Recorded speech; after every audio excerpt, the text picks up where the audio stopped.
Hello students, मेरा नाम है श्वेता। स्वागत है आप सभी का मेरे इस यूट्यूब चैनल लखनऊ लर्निंग में। लिसनर्स, आज की इस वीडियो में हम डेफिनेशन ऑफ कंट्रोलिंग और बोला गया है बेसिकली कि कंट्रोलिंग की जो डेफिनेशन है और एलिमेंट्स कंट्रोल टेक्निक, इन सारी चीजों के बारे में मैं आज डिस्कस करूंगी आपसे इस वीडियो में। तो आइए स्टार्ट करते हैं अपने इस वीडियो को। सो लिसनर्स, अगर वीडियो अच्छा लगे तो लाइक शेयर एंड सब्सक्राइब करना ना भूलिएगा। कमेंट में जरूर बताइएगा आपको ये वीडियो कैसा लगा। रिव्यू जरूर दीजिएगा लिसनर्स। फिर हम बात कर लेते हैं अपने सबसे पहले कंट्रोलिंग की क्या मीनिंग होती है, डेफिनेशन क्या है। तो देख सकते हैं आप स्क्रीन पर, सबसे पहले मैंने दिया हुआ है डेफिनेशन ऑफ कंट्रोलिंग। यानी कंट्रोलिंग की डेफिनेशन क्या कहती है। तो कंट्रोलिंग बोला गया है, controlling is a process of monitoring and managing activities to ensure that goals are being met effectively and efficiently. It involves checking progress and making adjustment as needed. क्या बताया गया है इसमें बेसिकली कि कंट्रोलिंग एक प्रोसेस है, प्रक्रिया है, जिसमें हम मॉनिटर करते हैं, एक्टिविटीज को मैनेज करते हैं, ताकि गोल्स जो भी हमारी हैं उसको बहुत ही अच्छे तरीके से एफिशिएंटली और इफेक्टिवली हम उसको पूरा कर सके। बोला गया है इसमें हम क्या कहते हैं, चेकिंग प्रोसेस होता है, मतलब कि हम चेक करते रहते हैं, एडजस्टमेंट्स फिर करते हैं, चेक करने के बाद देखते हैं कि कहाँ पर हमें किस चीज की रिक्वायरमेंट है, किस चीज को हमको करना चाहिए ताकि हम जल्दी से अपने गोल्स को पूरा कर सके। तो उस हिसाब से हम फिर एडजस्टमेंट भी करते हैं।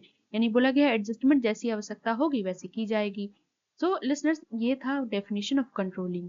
की एलिमेंट्स ऑफ कंट्रोलिंग की बात करें कि कुछ एलिमेंट्स भी हैं कंट्रोलिंग के।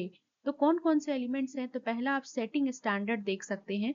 सेटिंग स्टैंडर्ड में क्या बताया गया है, तो इसमें ये बताया गया है, establish clear goals and benchmarks to measure performance. These standards are based on quality, quantity, time और cost. बोला गया हमेशा हमें क्लियर गोल्स होना चाहिए हमारा, पहले तो बेंचमार्क्स होने चाहिए ताकि हम अपने परफॉर्मेंस को मेजर कर सकें। और ये स्टैंडर्ड किस पर बेस्ड होता है, क्वालिटी पर, क्वांटिटी पर, टाइम और cost per.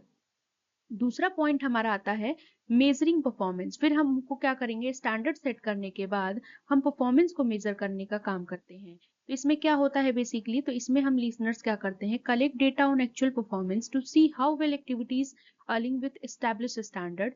This can involve report, survey और डायरेक्ट ऑब्जर्वेशन। बोला गया है इसमें हम क्या करते हैं, एक्चुअल परफॉर्मेंस और डेटा, मतलब जो भी डेटा होती है कलेक्ट करते हैं एक्चुअल परफॉर्मेंस के बेसिस पर, और देखते हैं कि कैसे वो एक्टिविटीज हमारे स्टैंडर्ड्स को स्टैब्लिश करने में हेल्प करेगी, लिंक करेगी। और इसमें हम रिपोर्ट को इन्वॉल्व करते हैं, सर्वे करते हैं और ऑब्जर्वेशंस भी करते हैं, वो भी डायरेक्टली। तीसरा पॉइंट आता है हमारा कंपेयरिंग परफॉर्मेंस। अब मेजर करने के बाद हम कंपेयर करना शुरू करते हैं। तो इसमें क्या होता है, analyze the collected data to see if the actual performance meets, exceeds और falls short of the standards.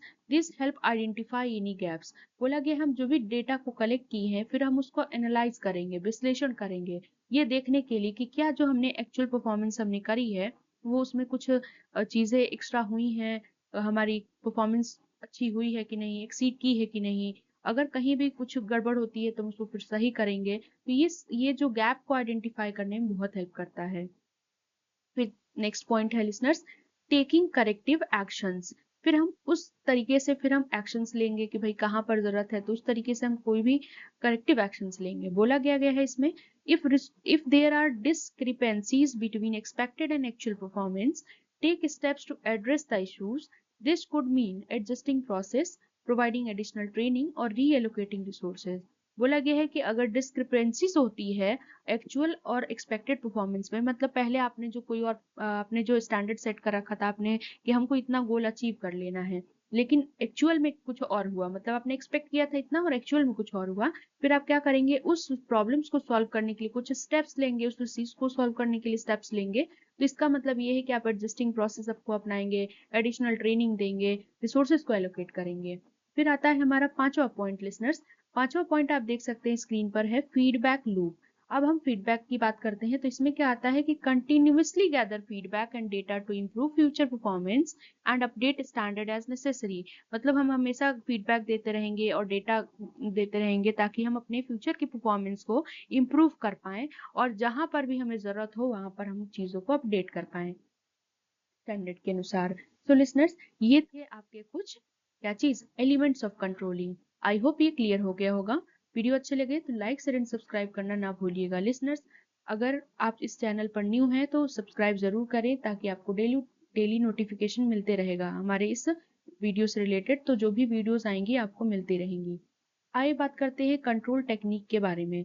अब कंट्रोलिंग करते वक्त कौन कौन सी टेक्निक्स को अपनाया जाता है, तकनीक को अपनाया जाता है, तो उसके बारे में जानेंगे। सबसे पहला आता है हमारा बजटिंग टेक्निक। बजटिंग के बारे में बात कर लें तो लिसनर्स, इसमें क्या होता है, planning and controlling finance to ensure resources are allocated effectively. यानी कि हम प्लान करते हैं फाइनेंस को, कैसे प्लान करना है, कंट्रोल करना है, ताकि रिसोर्सेज को सही तरीके से हम क्या कर सकें, एलोकेट कर सकें, इफेक्टिवली तरीके से, सही तरीके से एलोकेट कर सके, इसलिए ये बात कही गई है। नेक्स्ट आता है हमारा सेकंड पॉइंट है परफॉर्मेंस रिव्यू। परफॉर्मेंस रिव्यू इसमें क्या होता है, इसमें बताया गया है रेगुलर असेसमेंट ऑफ एम्प्लॉयज और team performance to ensure goals are being met. मतलब एम्प्लॉयज का रेगुलर असेसमेंट करना और टीम का भी, टीम की परफॉर्मेंस का कि सही चल रहा है कि नहीं, ताकि हम अपनी गोल्स को पूरा कर सकें। तो तीसरा पॉइंट आता है listeners quality control. Quality control का क्या मतलब है यहाँ पर, तो मॉनिटरिंग प्रोडक्ट्स और service to ensure they meet quality standards. मतलब हम प्रोडक्ट और सर्विस को भी हमेशा मॉनिटर करते रहेंगे कि जो, मतलब उसकी क्वालिटी सही है कि नहीं है, तो वो चीजें देखेंगे हम इसमें। फिर फोर्थ पॉइंट आता है लिसनर्स हमारा प्रोजेक्ट मैनेजमेंट टूल्स।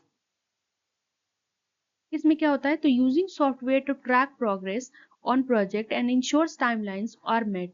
मतलब हम सॉफ्टवेयर का यूज करेंगे कि हमने जो जितना कितना प्रोग्रेस किया है उस चीज को देखने के लिए प्रोजेक्ट्स में, और इंश्योर भी करेंगे कि कितने टाइम के अंदर हम इसको हम पूरा कर पाएंगे, तो वो होता है प्रोजेक्ट मैनेजमेंट टूल्स। लास्ट है कि सर्वे और फीडबैक फॉर्म्स को यूज करेंगे।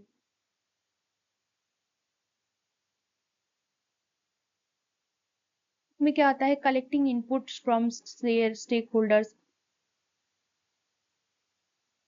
टू एसेस सेटिस्फेक्शन, मतलब and as areas for improvement. बोला गया है बेसिकली कि हम स्टेक होल्डर से इनपुट कलेक्ट करेंगे। इनपुट आप समझते होंगे रॉ मटेरियल्स टाइप्स जो चीजें होती हैं, ताकि हम सेटिस्फेक्शन को देख सके कि हाँ चीजें सही चल रही हैं कि नहीं, कौन से एरिया में हमको इम्प्रूवमेंट करने की जरूरत है।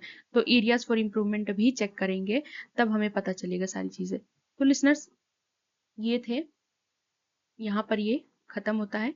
तो आई होप आपको सारी चीजें क्लियर हो गई होंगी। वीडियो अच्छा लगा हो तो do like share and subscribe. Thank you.